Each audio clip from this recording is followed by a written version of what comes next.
दिल्ली से सटे गुरुग्राम में बेखौफ बदमाशों ने श्रीराम होटल के मैनेजर को गोली मारकर बुरी तरह से जख्मी कर दिया। पूरी वारदात सीसीटीवी में कैद हो गई। सीसीटीवी तस्वीर में काली जैकेट में एक युवक कैश काउंटर पर पहले मैनेजर को गोली मारता नजर आता है और फिर दनादन चारों तरफ फायरिंग करता है, जिससे होटल में अफरा तफरी मच जाती है। मैनेजर को पास के निजी अस्पताल में भर्ती कराया गया है, जहां उसकी बनी हुई है। मध्य प्रदेश के सतना में कांग्रेस के छात्र संगठन एनएसयूआई के कार्यकर्ताओं ने एक होटल पर धावा बोलकर होटल के अंदर जमकर तोड़फोड़ की। एनएसयूआई छात्रों की गुंडागर्दी सीसीटीवी में कैद हो गई। सीसीटीवी तस्वीरों में एनएसयूआई के कार्यकर्ता होटल में तोड़फोड़ करते होटल के मैनेजर और मालिक पर डंडे बरसाते हुए नजर आ रहे हैं।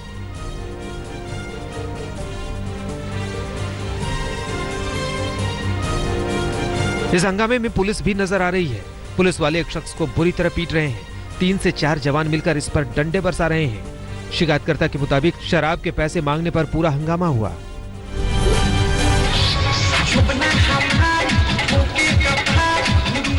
यूपी के महाराजगंज चौक थाना क्षेत्र के चौक बाजार स्थित गुरु गोरक्षनाथ मंदिर परिसर में आस्था के नाम पर फूहड़ डांस का नजारा सामने आया।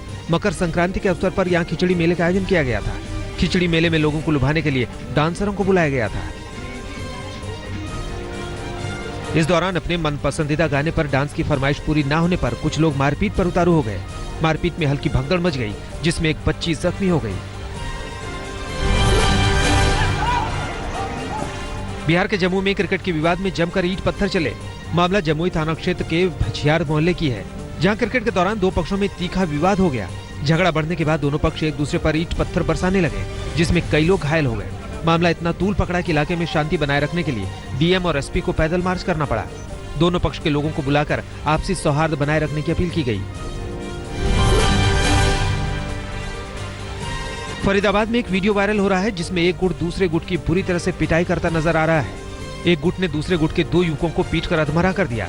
इतना ही नहीं, पीटने वाला युवक फरीदाबाद के एक तत्कालीन सीआईए इंचार्ज से जान पहचान का हवाला भी दे रहा है। इस वायरल वीडियो के मामले में पुलिस का कहना है कि इस मामले में 4 युवकों को गिरफ्तार कर जेल भेजा गया है। नोएडा के थाना फेज 3 इलाके में उस समय हड़कंप मच गया, जब कपड़े की एक कंपनी में अचानक आग लग गई, जिससे आसपास की कंपनी में भी हलचल मच गई। आग लगते ही कंपनी के सभी कर्मचारी बाहर आ गए। दमकल कर्मियों ने काफी मशक्कत के बाद आग पर काबू पा लिया। आग की वजह शॉर्ट सर्किट बताई जाती है।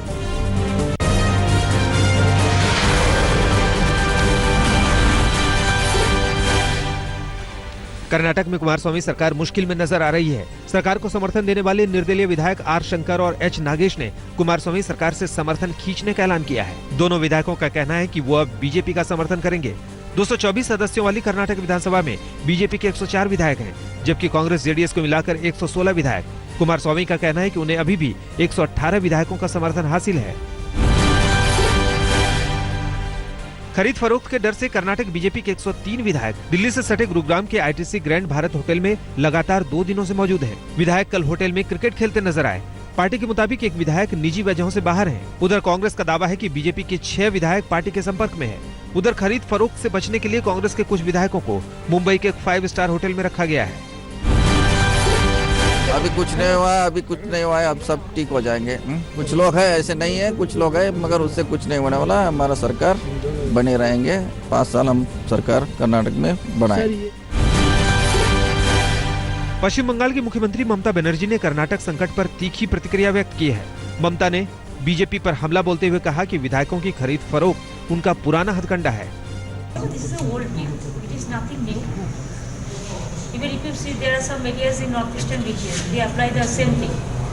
Even it has been applied to other places also, so it is nothing new.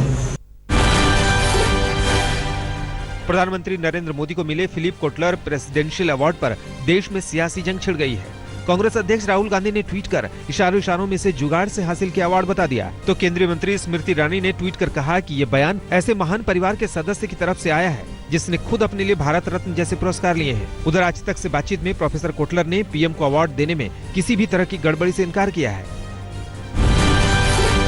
Kotler कहते थे प्रोडक्ट होता है फिर उसकी मार्केटिंग होती है, या बिना प्रोडक्ट की मार्केटिंग इन्होंने नया सिद्धांत मार्केटिंग को दिया है।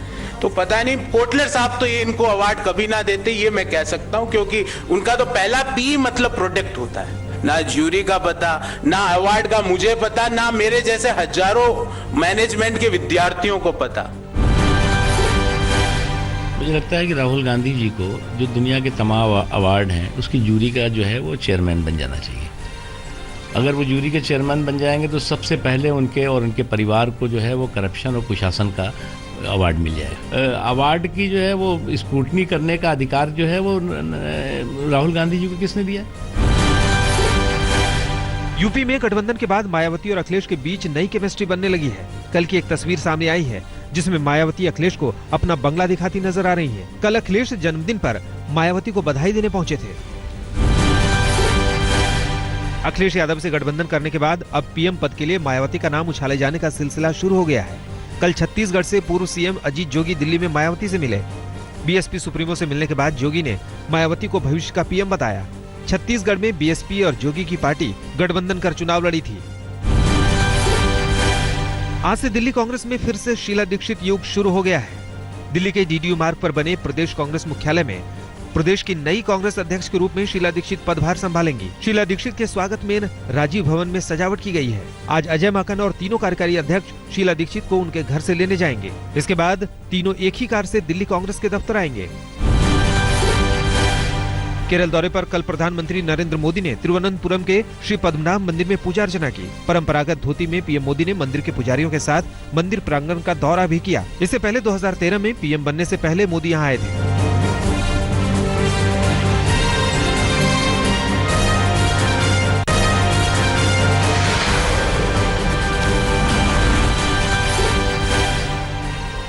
आरएसएस के वरिष्ठ प्रचारक इंद्रेश कुमार ने अयोध्या में राम मंदिर की राह में सुप्रीम कोर्ट के जजों को बाधा बताया है। पुणे में मीडिया से बातचीत करते हुए इंद्रेश कुमार ने कहा कि राम मंदिर निर्माण की राह में 3 बाधाएं हैं। इन बाधाओं में कांग्रेस और लेफ्ट के अलावा सुप्रीम कोर्ट के जज शामिल हैं। आज रास्ते में 3 रोड़े हैं। एक रोड़ा है कांग्रेस, दूसरा हर्डल जो है वो वामपंथी कट्टरपंथी मजहबी लीडरशिप है, और जो चीफ जस्टिस हैं और अन्य 2-3 जज हैं उनका जो व्यवहार है वो तीसरी इस न्याय में बाधा है। मध्य प्रदेश के पूर्व मुख्यमंत्री शिवराज सिंह चौहान ने आगर मालवा जिले में कहा कि समाजवादी पार्टी और बहुजन समाज पार्टी का गठबंधन मोदी का कुछ नहीं बिगाड़ सकते, क्योंकि नरेंद्र मोदी देश के लिए भगवान का वरदान है। शिवराज ने दावा किया कि पिछली बार से 1 सीट ज्यादा ही आएगी, कम नहीं आएगी। नरेंद्र मोदी भारत को भगवान का वरदान है। जनता उनके पीछे खड़ी है और लोग भारतीय जनता पार्टी को उत्तर प्रदेश में भी भारी बहुमत से जिताएंगे। 73 की 74 हो सकती है, उससे कम नहीं हो सकती, कितने ही गठबंधन बन जाए। लालू प्रसाद यादव के बड़े बेटे तेज प्रताप यादव कल फिर पुराने रंग में नजर आए। पटना के आरजेडी कार्यालय में उन्होंने पार्टी की छात्र इकाई की नई कमेटी के गठन के लिए बैठक बुलाई थी। वहीं बैठक के दौरान तेज प्रताप मंच पर छात्रों के आग्रह पर बांसुरी बजाने लगे। बाद में उन्होंने संगठन को मजबूत बनाने के लिए पूरे बिहार में आईटी सेल बनाने का ऐलान किया। जनता सब जाने की जनता के साथ क्या धोखा हुआ, या किसान जान रहा, किसान फांसी लगाया, मरा जंतर मंतर पे, ये सब लोग जान रहा है। हमारा एक स्टैंड है, जितने भी धर्मनिरपेक्ष दल हैं तमाम लोग को एक प्लेटफॉर्म पे आना होगा। कौन क्या बयानबाजी कर रहा है, कौन किसका साथ छोड़ा, उस पर हमको नहीं जाना। सरहद पर पाकिस्तान अपनी गुस्ताखियों से बाज नहीं आ रहा है। कल जम्मू कश्मीर के सुंदरबनी सेक्टर में पाकिस्तान की तरफ से एलओसी पर लगातार गोलीबारी हुई। बगैर उकसावे के पाकिस्तान ने हल्के और भारी हथियारों से गोलीबारी की। भारतीय फौज ने भी मुंहतोड़ जवाब देकर पाक रेंजरों के हौसले पस्त कर दिए। जम्मू कश्मीर के पूर्व मुख्यमंत्री महबूबा मुफ्ती ने कहा है कि मोदी सरकार को कश्मीर में आतंकवादियों से बात करनी चाहिए। महबूबा ने कहा कि कश्मीर में ऑपरेशन ऑल आउट बंद करने के लिए आतंकियों से बातचीत जरूरी है। कोलकाता के जादवपुर यूनिवर्सिटी में कल छात्रों ने जमकर प्रदर्शन किया। कौमारी को लेकर टिप्पणी की वजह से छात्र प्रोफेसर कनक सरकार को हटाने की मांग कर रहे हैं। प्रदर्शन के दौरान छात्रों ने जमकर नारेबाजी की।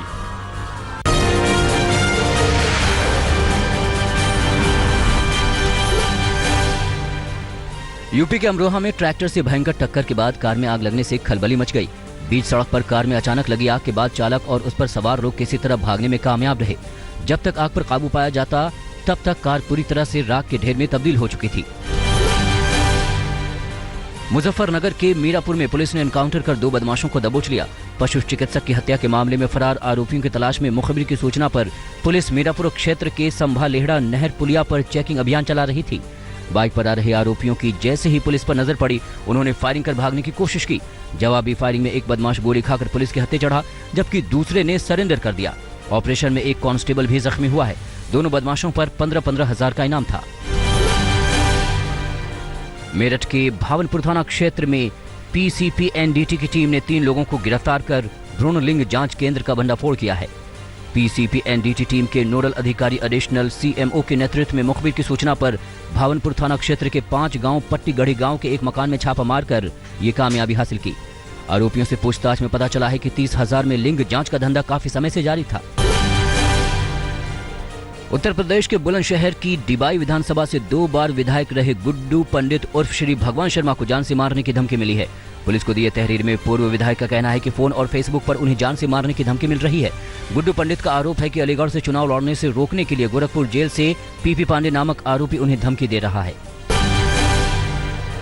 बुलंदशहर कोर्ट में पेशी पर आया लूट का आरोपी पुलिस हिरासत से फरार हो गया। पुलिस ने आरोपी को दोबारा पकड़ने के लिए काफी मशक्कत की, लेकिन आरोपी हाथ नहीं आया। पुलिस का कहना है कि मध्य प्रदेश के मुरैना का रहने वाला सुनील उर्फ सावंत डिबाई थाने से लूट केस में पेश होने आया था। एएसपी अतुल श्रीवास्तव ने लापरवाही बरतने वाले पुलिसकर्मी के खिलाफ कार्रवाई करने की बात कही है।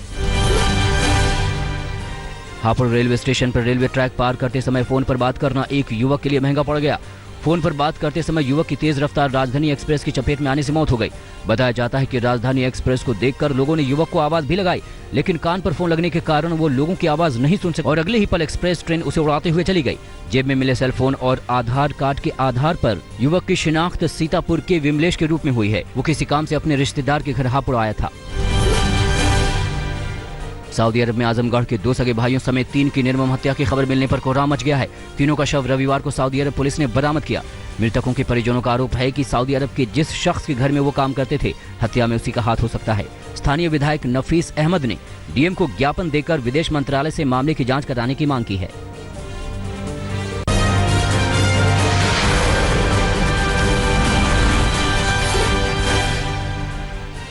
कप्तान विराट कोहली के शानदार 104 रन और महेंद्र सिंह धोनी के नाबाद 55 रनों की बदौलत भारत ने एडिलेड में खेले गए दूसरे वनडे में ऑस्ट्रेलिया को 6 विकेट से हरा दिया।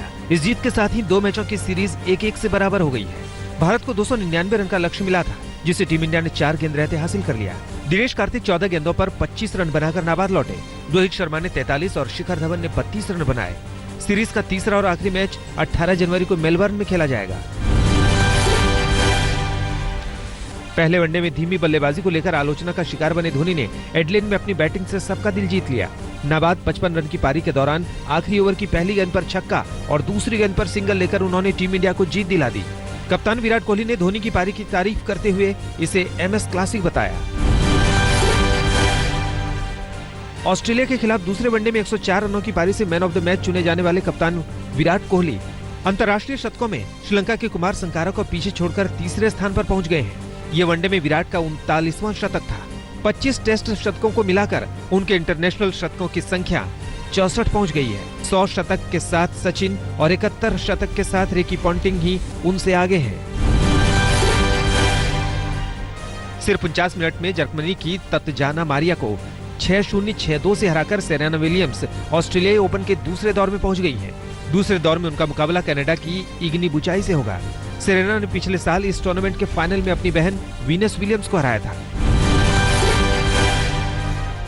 यूएस ओपन चैंपियन जापान की नाओमी ओसाका भी दूसरे दौर में जगह बनाने में कामयाब रही। ओसाका ने पोलैंड की माग्डालेनेटी को 6-4, 6-2 से हराया। उधर वर्ल्ड नंबर 1 रोमानिया की सिमोना हालेप को दूसरे दौर में पहुंचने के लिए मुश्किलों का सामना करना पड़ा। पहला सेट काया कनेपी से हारने के बाद बाकी 2 सेट जीतकर हालेप उलटफेर का शिकार होने से बच गई। पुरुषों के वर्ल्ड नंबर 1 सर्बिया के नोवाक जोकोविच ने अमेरिका के मिशेल क्रुएगर को 6-3, 6-2, 6-2 से हराकर ऑस्ट्रेलिया ओपन के दूसरे दौर में पहुंच गए। पुरुषों के वर्ल्ड नंबर 1 सर्बिया के नोवाक जोकोविच अमेरिका के मिशेल क्रुएगर को 6-3, 6-2, 6-2 से हराकर ऑस्ट्रेलिया ओपन के दूसरे दौर में पहुंच गए। उनका अगला मैच जो विल्फ्रेड सोंगा से होगा।